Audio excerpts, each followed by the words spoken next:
और थोड़े सब ठीक। मस्त एकदम।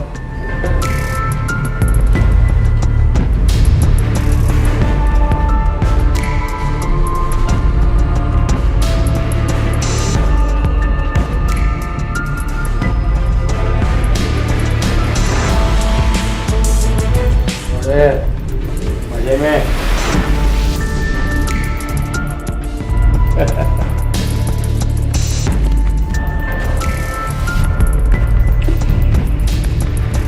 काम हो जाना चाहिए। हो जाएगा सर। चलो। ए आकाश, कल का न्यूज़ देखा तूने? हाँ यार, आशाराम बाबा की तो पूरी पोल पट्टी खोल दी मीडिया वालों ने।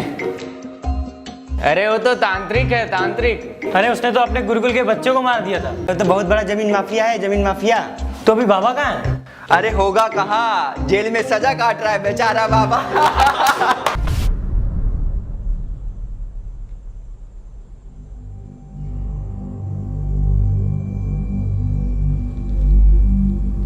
We can capture the world only when we follow the ideologies of Sir Silk Reuter. For this purpose, we must have one nation and borderless country. Sir, America, Europe, Australia, Japan, इन तमाम देशों की संस्कृतियों को नष्ट करके हम वहां पर अपनी सत्ता और अपने व्यापार का परचम फहरा चुके हैं। अब हमारे सामने चुनौती है, तो नॉर्थ इंडियन कल्चर। चुनौती? सर, हम उसमें भी सफल हुए।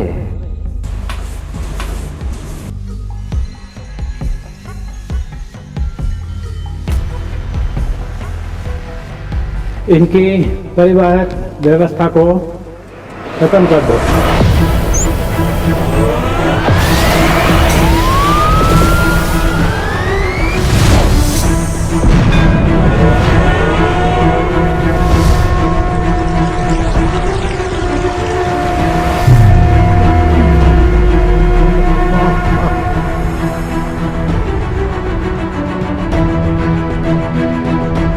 माल भेज दो सर, हो जाएगा।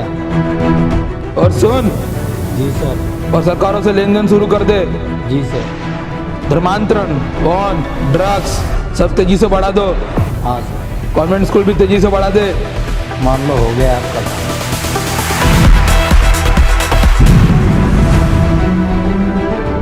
अपने ओम स्वरूप ईश्वर का आनंद प्रकट करो।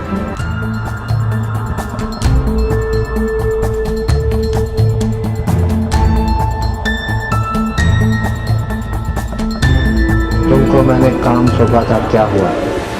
सर, सब आपके अकॉर्डिंग ही हो रहा है। मैंने तुमको समझाया था ना।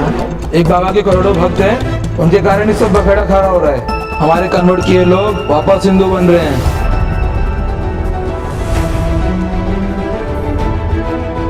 What is this all? Is this the way to work? मुझे वैलेंटाइन डे का प्रचार चाहिए। देखो, मैं अपनी तरफ से सारा प्रयास कर रहा हूँ।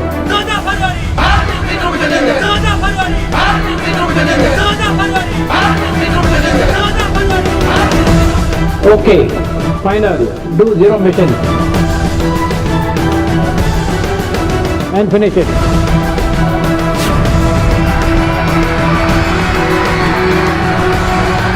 देखिए राकेश जी, इस समय फील्ड पर मौजूद है। आप देख सकते हैं जिस तरीके से यहाँ पर लाठियां बरसाई जा रही है, सड़कों में लेटा लेटा कर लोगों को पीटा जा रहा है, पुलिस द्वारा गोलियां बरसाई जा रही है। इन शख्सों को रूम से निकाल कर बड़े ही सिस्टमैटिक तरीके से इन्हें कूटा जा रहा है। बड़े बड़े फाटक तोड़े जा रहे हैं, लंबी लंबी चोटियां उखाड़ी जा रही हैं। राकेश जी, इन हालातों को देख के ऐसा लग रहा है कि पूरे देश भर में अफरा तफरी मची हुई है।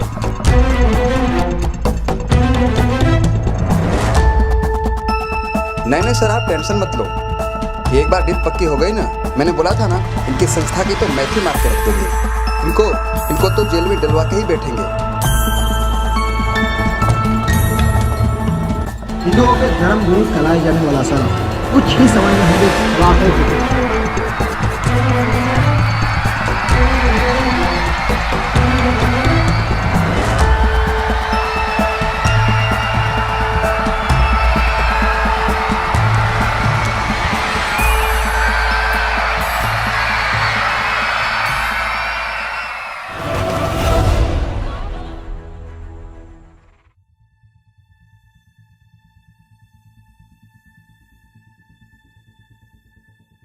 क्या हो रहा था ये सब? आरिफ, खड़े हो। क्यों शोर मचा रहे थे तुम लोग? राहुल, क्यों झगड़ा कर रहे थे तुम? सर, आशाराम के बारे में जो मीडिया दिखा रही है, ये लोग उसको मानने को तैयार नहीं है। सर, मैंने उनके आश्रम में जाकर हकीकत को जाना है सर। आसाराम बापू के बारे में मीडिया जो कुछ दिखा रही है वो गलत है, झूठ है। आसाराम बापू वह उनके आश्रम को बदनाम करने के लिए उनके आश्रम को बंद कराने का षड्यंत्र है सर। आसाराम बापू ना तो गलत है ना वो तांत्रिक है। नहीं सर, जो मीडिया दिखा रही है उसका क्या?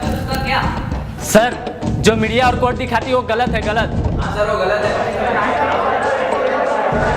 Silence, silence. क्या तरीका है ये सब?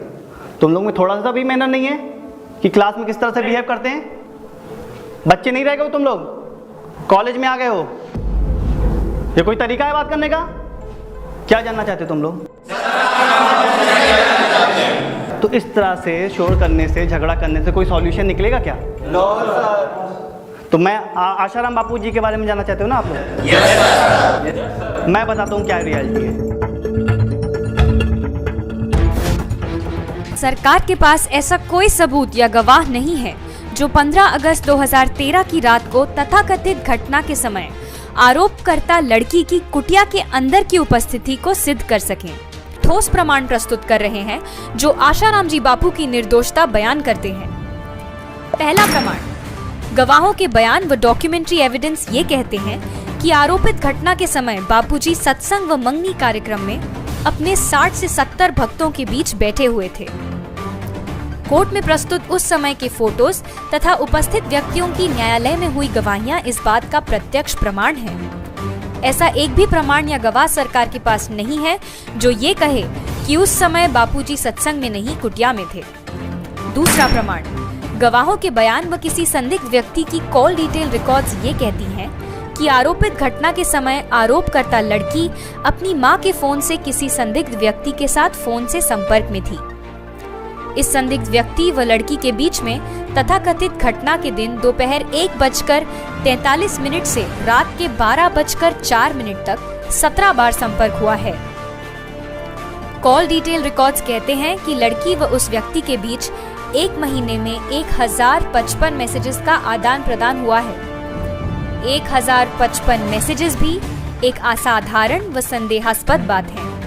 तथाकथित घटना के अगले दिन 16 अगस्त को भी लड़की उसी व्यक्ति के साथ फोन से संपर्क में थी।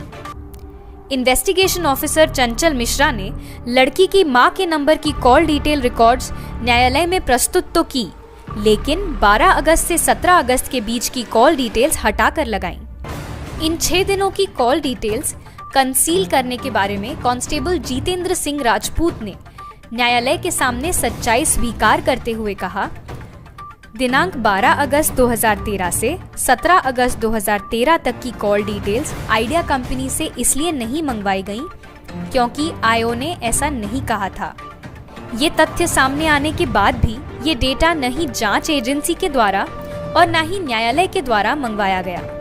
ये डेटा न्यायालय के समक्ष प्रस्तुत करवाने के लिए बापूजी की तरफ से जोधपुर के सेशन व हाई कोर्ट में कई अर्जियां लगाई गईं, परंतु हर बार उन्हें खारिज कर दिया गया।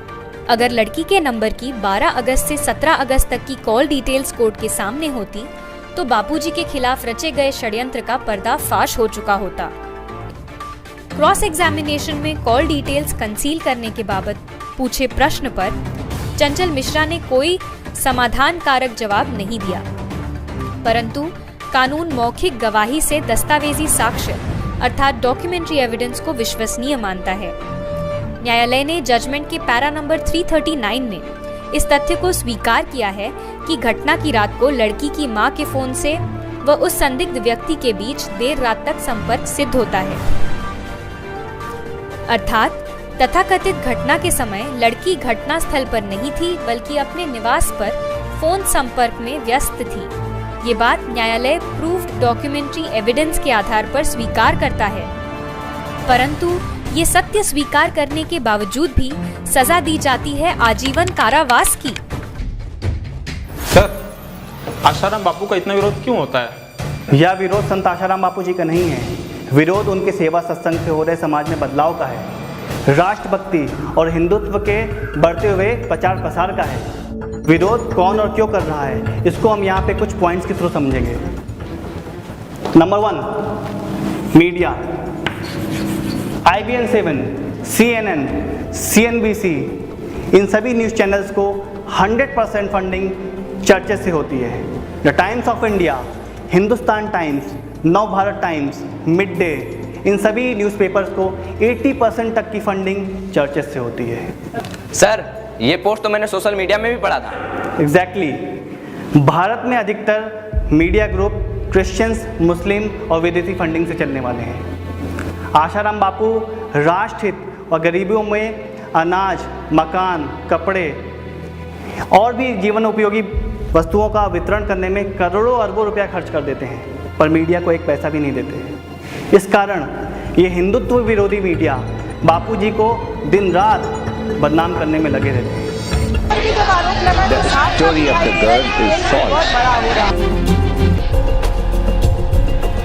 आदिवासी गरीब जनताओं के लिए अन्न वितरण, राशन कार्ड का वितरण, ऐसे अच्छाई के कार्य किसी मीडिया ने किया?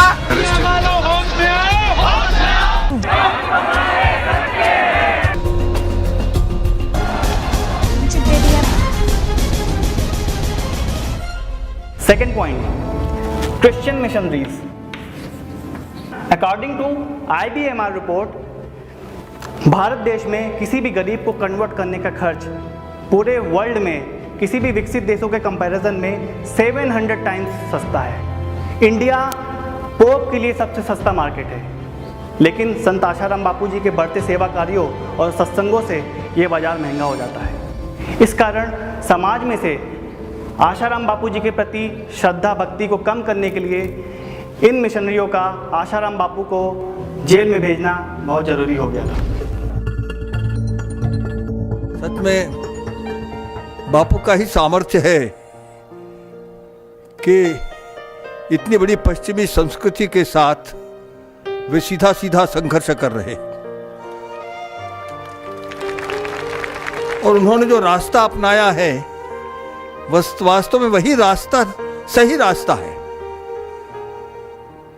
हमारे विश्व हिंदू परिषद का जो बजरंग दल है, जब वैलेंटाइन डे आता है तो हर शहर में वैलेंटाइन डे मनाने वालों के विरुद्ध खड़े हो जाते हैं।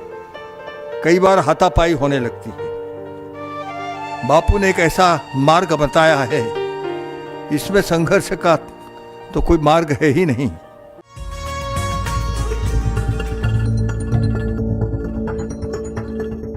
Third point, multinational companies. संत आसाराम जी बापू के प्रवचनों से प्रभावित लोग इन MNCs के बने हुए केमिकल वाले प्रोडक्ट्स और एलोपैथी मेडिसिन का उपयोग नहीं वत करते हैं। इसलिए इन प्रोडक्ट्स बनाने वाली MNCs ने बापू जी का कड़ा विरोध किया और अपने मार्केटिंग फंड से कई हजार करोड़ रुपए लगाकर बापू जी को जेल भिजवा दिए। मैं कहता हूं कि 2 करोड़ भक्त 50 सालों तक अगर शराब नहीं पीते हैं तो इसका आंकड़ा होता है 18,82,000 करोड़ रुपए। क्या होता है? इतने पैसे बचे हैं, इतने पैसे बापूजी ने केवल शराब से बचाए हैं। अगर हम सिगरेट का आंकड़ा निकाले तो यह सिगरेट का आंकड़ा भी जाता है 11,36,36,000 रुपए। अगर हम गुटखे का आंकड़ा निकाले, हम अगर डांस बार जाने से जिनके कदम बापूजी के संस्कार से रुके उनके आंकड़े निकाले, और जिस ब्रह्मचार्य का संदेश बापूजी ने दिया, माता बहनें माफ करें लेकिन उल्लेख करना जरूरी है कि एक बच्चा अगर 5 साल देरी से शारीरिक संबंध बनाता है तो इस कारण इन कंपनियों का लाखों करोड़ रुपए कंडोम बनाने वाले कंपनियों का नुकसान होता है। इन सारे आंकड़ों को मैं अभी जोड़ रहा था तो ये आंकड़े कई लाख खरब में जा रहे हैं। तो इतने खरब रुपए बापूजी ने जिन कंपनियों का नुकसान किया है उनके लिए कुछ हजार करोड़ रुपए उनके खिलाफ लगाना कौन सी बड़ी बात है? इसके पीछे का असली अर्थशास्त्र ये है। और ये जो खरबों करोड़ों खरबों, मतलब अगर मैं शून्य लगाने को कहूं तो शायद हम में से कोई नहीं लगा पाएगा। इतने अब तक जो बचाए हैं, अगले आने वाले 5 साल में बापूजी इतना आंकड़ा अगर बचा लेते हैं तो अमेरिका का 1 साल का बजट खराब होता है। 1 साल का बजट अकेले अमेरिका का। यूरोप के देशों की अगर संख्या निकाले तो बापूजी का केवल एक किसी विषय की नशा मुक्ति करवाना यूरोप के देशों का 1 साल का बजट खराब होता है। सर, आपने जो बताया वो तो हमने टीवी चैनलों पर देखा ही नहीं है। सच्चाई खुद चलकर नहीं आती वागले, सच्चाई जानने के लिए खुद चलना पड़ता है। किस प्रकार इस जांच अधिकारी ने बापू आशाराम जी के केस में महत्वपूर्ण सबूतों के साथ छेड़छाड़ की और कैसे मटेरियल एविडेंस को ध्वस्त कर दिया। पॉक्सो एक्ट में प्रावधान है कि लड़की जब कंप्लेंट लिखा रही हो अथवा बता रही हो तब पुलिस उसकी ऑडियो वीडियो रिकॉर्डिंग करे। बापू आशाराम जी के केस में दिनांक 20 अगस्त 2013 को कमला मार्केट पुलिस स्टेशन दिल्ली में एफआईआर लिखते समय थाने के रीडर कांस्टेबल पंकज ने वीडियोग्राफी की थी, लेकिन वो इन्वेस्टिगेशन एजेंसी द्वारा जोधपुर न्यायालय में पेश नहीं की गई। उस वीडियो को संदेहास्पद तरीके से गायब कर दिया गया। सनातन संस्कृति के रक्षक एक महान संत के खिलाफ रचा गया ये कैसा षड्यंत्र है। उत्तर प्रदेश से अपने आप को नाबालिग कहने वाली एक लड़की दिल्ली के पुलिस स्टेशन में रात को 2 बजे आती है और जोधपुर की घटना बता के पॉक्सो एक्ट के अंदर 0 एफआईआर लिखवाती है। मीडिया कुप्रचार से जमीन आसमान एक कर देती है। संत को गिरफ्तार किया जाता है और जांच अधिकारियों के द्वारा दिल्ली के पुलिस स्टेशन में आधी रात को घटी उस घटना के सबूत को मिटाया जाता है। जितने भी प्रमाण संत की सच्चाई का समर्थन करते थे उन्हें मिटाया जाता है और मिटाने वाले उन अधिकारियों को बापू आशाराम जी को सजा सुनाने के बाद उनकी कार्य दक्षता के लिए सरकार के द्वारा अवार्ड्स दिए जाते हैं। आखिर किसके इशारे पर खेला जा रहा है ये षड्यंत्र? दर्शकों, जांच एजेंसी ने एफआईआर के बाद हुए लड़की के 2 महत्वपूर्ण बयानों की वीडियोस के साथ भी गंभीर छेड़छाड़ की। लड़की के पुलिस बयान की वीडियोग्राफी 30 से 35 मिनट की थी, परंतु जब ये डीवीडी कोर्ट में चलाई गई तब वो 19 मिनट 21 सेकंड की निकली। रिकॉर्डिंग में से लड़की व पुलिस की बातचीत का वो हिस्सा हटाकर न्यायालय में पेश किया गया जो बापू आशाराम जी की निर्दोषता प्रमाणित करता। जोधपुर के कथित घटना स्थल पर हुई लड़की की वीडियोग्राफी को भी एडिट करके कोर्ट में प्रस्तुत किया गया। इससे साफ जाहिर है कि जांच एजेंसी ने महत्वपूर्ण सबूतों को अपने पक्ष में करने के लिए उनके साथ टैंपरिंग की है और ये क्राइम है। बापूजी के अधिवक्ता द्वारा इन दोनों वीडियोग्राफीज के ओरिजिनल मेमोरी कार्ड के बारे में पूछे जाने पर महेंद्र सिंह व जांच अधिकारी चंचल मिश्रा ने स्वीकार किया कि इन दोनों वीडियोस की ओरिजिनल मेमोरी कार्ड जब्त नहीं किया गया था। सवाल उठता है, कहां गया वो मेमोरी कार्ड? इस केस के ऐसे कई उदाहरण हैं जो ये तथ्य उजागर करते हैं कि जांच अधिकारी चंचल मिश्रा द्वारा एविडेंस को मैनिपुलेट करके छेड़छाड़ की एफआईआर पर चार्जशीट में रेप व गैंगरेप की धाराएं लगाई गईं, जिनकी सजा हो सकती थी आजीवन कारावास। आखिर वो कौन है जो चाहता है कि बापू आशाराम जी आजीवन कारावास में ही रहें? बापूजी को जेल में रखना ये क्या राजनीतिक षड्यंत्र है? इसकी भी परतें खोली जा रही हैं। मतलब एक तरह से तस्वीर को पलट देता है, बापू आसाराम को षड्यंत्र को जाहिर कर देता है कि ये षड्यंत्र किसने खेला था। षड्यंत्र खेला था भाजपा के उन लोगों ने, उन नेताओं ने जिनके संबंध तब के तत्कालीन मुख्यमंत्री प्रधानमंत्री मोदी, जो अब हैं तब मुख्यमंत्री थे, शिवराज सिंह चौहान, जिनके रहते हुए आसाराम बापू की गिरफ्तारी हुई, और उसके बाद राजस्थान के वो अशोक गहलोत, जिनके संबंध बहुत पुराने थे मोदी जी के साथ। वहां अमित शाह की अनुयायी एक जांच अधिकारी थी चंचल मिश्रा, जिसने आसाराम बापू के खिलाफ जो थी जांच की थी, जिसको लेडी सिंघम के नाम से बुलाया गया। उस अधिकारी को सम्मानित करते हैं 2 साल पहले, जिसने बापू आसाराम के खिलाफ जांच की थी। आसाराम बापू तो गिरफ्तार कर लिए गए, उन पर चार्ज लगा दिया गए, और उसी चंचल मिश्रा को केंद्रीय मंत्री अमित शाह अपनी गोदी में बिठा करके पुरस्कार दे देते। जरा सोचिए, बेवकूफ मत बनिए हिंदुत्व के नाम पर। फ्रैक को मुलक्कल आरोपों से बरी हिंदू संत आसाराम बापू को मृत्युपरंत कारावास। आशाराम जी बापू को बगैर किसी साक्ष्य के आजीवन कारावास की सजा सुनाई गई है, वो भी प्राकृतिक जीवन के अंत तक। जबकि विशेष न्यायालय ने दिनांक 25 अप्रैल 2018 के निर्णय में ये बात स्पष्ट रूप से लिखी है कि आरोपी गण के खिलाफ कोई प्रत्यक्ष प्रमाण यानी डायरेक्ट एविडेंस उपलब्ध नहीं है, परंतु मौखिक व परिस्थिति जन्य साक्ष्य के आधार पर निर्णय लेकर सजा सुनाई गई है।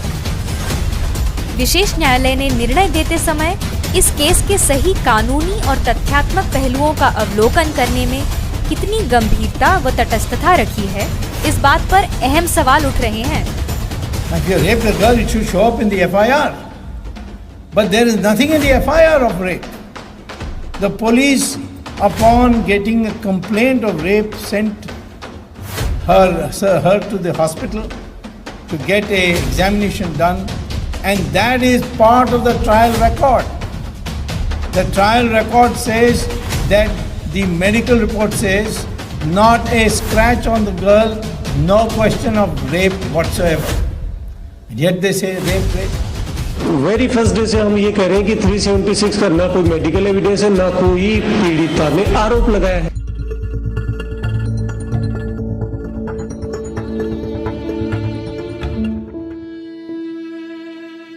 Now last but the least, fourth point, politicians and parties. Asaram बापू जी किसी भी पॉलिटिशियंस और पॉलिटिकल पार्टी का विरोध नहीं करते हैं। जब ये पॉलिटिशियंस पब्लिक का शोषण, भ्रष्टाचार और संस्कृति विरोधी काम करते हैं, तब बापू जी इनके काम का विरोध करते हैं। ऐसे में ये पॉलिटिशियन बापू जी के पीछे लग जाते हैं और पॉलिटिशियंस और ऑर्गेनाइजेशंस का यहाँ तक मानना है कि संत आशाराम बापू जी के पीछे जो लाखों करोड़ों का वोट बैंक है वो नहीं होना चाहिए। मुझे शुरू से ये पता था कि ये जो है ये कांग्रेस की ताकत नहीं बापूजी पे हाथ डाल दे। अगर कांग्रेस बापूजी पे हाथ डालती तो सारी बीजेपी सड़कों पे उतर आती, सारी बीजेपी। क्योंकि बीजेपी में अधिकांश लोग, इवन नरेंद्र भाई, सब लोग, वाजपेयी जी तो चरणों में बैठते थे बापूजी के। सारे लोग जितने बड़े बड़े लीडर हैं उस पार्टी के, सारे बापूजी के चरणों में बैठते थे और उनका आशीर्वाद लेते थे। अचानक ऐसी क्या घटना हुई कि सब विद्रोह पनप गया। पूरे हिंदुस्तान में कहीं भी बीजेपी के लोग शामिल नहीं हुए उस आंदोलन में। तो घटना तो साफ थी, कोई बड़ा आदमी उसको हैंडल कर रहा था। तो वो आदमी कौन था? वो नरेंद्र भाई थे। भाजपा और कांग्रेस बहुत व्यापक शब्द है, वो विचारधाराएं हैं। मैं नरेंद्र भाई की बात कर रहा हूँ व्यक्तिगत रूप से। उसने अपनी ताकत का दुरुपयोग करते हुए बापूजी को फंसवाया। किसी भी राजनीतिक दल का बापूजी से कोई विरोध नहीं है, सिर्फ एक व्यक्ति को छोड़ करके। उस व्यक्ति का नाम है नरेंद्र दामोदर दास मोदी। बापूजी जैसे लोग या और लोग भी, वैसे मैं एक बात बताऊं, थोड़ी कड़वी बात कहूंगा लेकिन ये सच बात है। बापूजी को एक पलड़े पे बैठा दो, दूसरे पलड़े पे सारे साधु बैठा दो, एक भी साधु भारत में ऐसा नहीं जो लाखों लोग इकट्ठे कर दे। उनके एक पता नहीं क्या वायरस चलता है आपका, डिजिटल लाखों करोड़ों लोग इकट्ठे हो सकते हैं। ये तो हैरानी की बात। और ये चीज बहुत लोगों को पचती नहीं थी, इसलिए बहुत लोग अंदरूनी रूप से द्वेष रखते थे। जो आदमी जितना ऊंचा जाएगा उसको खींचने वाले भी उतने लोग होंगे। देखिए, कोई भी काम कांग्रेस करती, कोई गलत कदम उठाती, बीजेपी उसका भरपूर विरोध प्रदर्शन करके अपनी उपस्थिति दर्ज कराती है। अगर एक सेकंड के लिए सोच लीजिए, दिल्ली में उस समय कांग्रेस की शीला दीक्षित मुख्यमंत्री थी, राजस्थान में अशोक गहलोत थे, वो कांग्रेस के मुख्यमंत्री थे, लेकिन मध्य प्रदेश में तो शिवराज सिंह चौहान थे ना, जब अरेस्ट हुए बापूजी। वो तो बीजेपी का आदमी था। वो बीजेपी का आदमी कांग्रेस वालों की बात कैसे मान रहा था? 1600 पुलिस वाले भेजे उसने इंदौर, 1600 पुलिस वाले बापू को उठाने के लिए। वो बापू जिसकी चरण में बैठता था, जिसका आशीर्वाद लेता था शिवराज सिंह, 1600 जवान भेजे उसने। किसके कहने पर? जब उससे मैंने बात की तो उसने मुझे क्या जवाब दिया? स्वामी जी, भाई साहब का आदेश था। वो भाई साहब कौन है? नरेंद्र दामोदर दास मोदी। स्वामी विवेकानंद जी के 100 साल बाद 1993 में वर्ल्ड रिलीजियस पार्लियामेंट में भारत का नेतृत्व किया है। संपूर्ण विश्व मानव को भारतीय संस्कृति के उच्च आदर्शों व आध्यात्मिक ज्ञान से परिप्लावित किया है। ऐसे संत पर कानून के प्रावधानों का गलत इस्तेमाल करते हुए किसी लड़की ने आरोप लगाए, तब ऐसी परिस्थिति में सरकार का, पुलिस का, मीडिया का व न्याय प्रणाली का कर्तव्य था कि वो सत्य को तराशें व समाज के सामने दूध का दूध व पानी का पानी कर रखें, परंतु हुआ बिल्कुल इसके विपरीत। बिन संतों का हिंदू राष्ट्र, संत कारावास में, और आप हिंदू राष्ट्र बना रहे। कौन से हिंदू राष्ट्र की बात कर रहे हैं? ईसाई मतांतरण वाले हिंदू राष्ट्र की बात कर रहे हैं? मुस्लिम लांगुल चालन करने वाले जिहादी आतंकवादियों के तलवे चाटने वाले हिंदू राष्ट्र की बात कर रहे हैं? कौन से हिंदू राष्ट्र की बात कर रहे हैं? क्या आसाराम बापू कारावास में नहीं है? आपकी सभ्यता की, आपकी धरोहर की, आपके पुरखों की, पूर्वजों की पुण्याई की रक्षा करने वाला एक कवच कुंडल कारावास में डालकर आपको नंगा खड़ा किया है देश में।